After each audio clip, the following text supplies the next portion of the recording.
வணக்க மக்களே, welcome to the Fender show. இன்னைக்கு ஷோல நம்ம பார்க்க போறது பவு புட்டு புட்டா அப்படின்ற ஒரு ஒடியா மூவியோட ரிவ்யூ. இந்த படம் ஆல்ரெடி தியேட்டர்ஸ்ல ரிலீஸ் ஆன ஒரு படம், பேய்த்தனமான ஒரு ஹிட் அடிச்ச படம் அப்படின்னே சொல்லலாம்.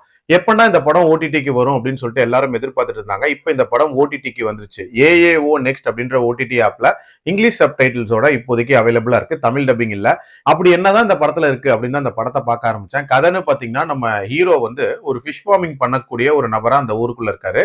அவரோட அம்மா இருக்காங்களா, அவங்க வந்து அந்த ஊருக்குள்ள பேய் ஓட்டுறவங்களா இருக்காங்க. அண்ட் ஹீரோயினை பொறுத்த வரைக்கும் அந்த ஊருக்குள்ள காளான் வளர்க்கறது அப்படின்ற மாதிரி பண்ணிட்டு இருக்காங்க. ஹீரோயினுக்கு ஹீரோ மேல ஒரு விதமான லவ் இன்ட்ரெஸ்ட் அப்படின்றது இருக்கு. அண்ட் ஹீரோவை பொறுத்த வரைக்கும் பாத்தீங்கன்னா, அவருக்கு பிசினஸ் அப்படின்றது பெரிய லெவல்ல கை கொடுக்கல. அண்ட் ஒரு விதமான பினான்சியல் ஸ்ட்ரகிள்ல இருக்காரு அப்படின்னே சொல்லலாம்.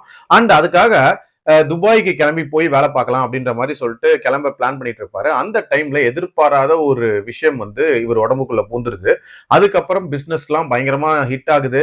அண்ட் அந்த ஊருக்குள்ள நிறைய மர்மமான நிகழ்வுகள் நடக்குது. ஸோ அந்த உடம்புக்குள்ள பூந்த அந்த சக்தி என்ன, அதுக்கான பிளாஷ்பேக் என்ன, அண்ட் டுவர்ட்ஸ் தென் ஹீரோக்கு என்ன ஆச்சுன்ற மாதிரி நிறைய விஷயங்களை சொல்லக்கூடிய ஒரு படம் தான் இந்த படம். கதைன்னு பாத்தீங்கன்னா பெரிய புதுமையான கதைலாம் இல்ல. அதாவது தமிழ்ல வந்து முனி படம் இருக்குல்ல, கிட்டத்தட்ட அந்த மாதிரியான ஒரு தீம்ல அமைக்கப்பட்ட ஹாரர் மூவி தான். பட் என்னன்னா, அது ஒரு மாதிரி காமெடியா சொல்லியிருப்பாங்களா, இதை வந்து ரொம்ப சீரியஸா சொல்ல முயற்சி பண்ணிருக்காங்க. அதுலயும் மேக்கிங் வைஸ் அப்படின்றது மிரட்டி விட்டுருந்தாங்க அப்படின்னே சொல்லலாம். ஃபர்ஸ்ட் திங், அந்த ஊரோட நேட்டிவிட்டி ஃபேக்டர் அப்படின்றது ரொம்ப சூப்பரா ஸ்டார்டிங் சில காட்சிகள்லேயே கன்வே பண்ணிருப்பாங்க. அதாவது நம்ம ஹீரோ பண்ணக்கூடிய அந்த ஃபிஷ் ஃபார்மிங் பிசினஸா இருக்கட்டும், அதே மாதிரி ஹீரோயினோட அந்த காளான் வளர்க்குற அந்த விஷயமா இருக்கட்டும், அண்ட் அங்க இருக்கக்கூடிய இந்த மகளிர் சுய உதவி குழு, இந்த மாதிரியான நிறைய விஷயங்களை ரொம்ப டீடைல்டா காட்டியிருப்பாங்க. அண்ட் ஹீரோவோட அம்மா பண்ணக்கூடிய அந்த விஷயங்கள், அதாவது 2 பேய் ஓட்டுற காட்சிகள் இருக்கும். ரெண்டுமே உண்மையிலே மிரட்டி விட்டுருந்தாங்க அப்படின்னே சொல்லலாம். அதுல செகண்ட் ஒன்லாம் ஒரு மாதிரி மெய்சில் இருக்க வைக்க மாதிரியான ஒரு காட்சியே இருக்கும். அதே மாதிரி ஹீரோவோட லைஃப்ல இருக்கக்கூடிய அந்த மிஸ்ட்ரி, அதாவது அவங்க அப்பா வந்து தூக்கு போட்டு இறந்து போயிருப்பாரு அப்படின்ற மாதிரி காட்டுவாங்க. சோ அவருக்கு என்ன நடந்திருக்கும், அவர் யாரு அப்படின்ற அந்த விஷயங்களை சூப்பரா பேரலா கன்வே பண்ணிருப்பாங்க. அண்ட் ஹீரோ உடம்புக்குள்ள அந்த சக்தி பூந்ததுக்கு அப்புறம் நடக்கக்கூடிய சில சம்பவங்களும் பயங்கர இன்ட்ரெஸ்டிங்கா போச்சு. அண்ட் இந்த படத்துல அந்த பிளாஷ்பேக் போர்ஷன் இருக்குல்ல, அதையுமே நல்ல இம்பாக்ட்ஃபுல்லா அமைச்சிருந்தாங்க அப்படின்னே சொல்லலாம். அண்ட் கிளைமேக்ஸ் அண்ட் அந்த சீக்வன்சஸ், அதுல ஹீரோவோட பெர்ஃபார்மன்ஸ், இது எல்லாமே வந்து ரொம்ப சூப்பரா இருந்துச்சு அப்படின்னே சொல்லலாம்.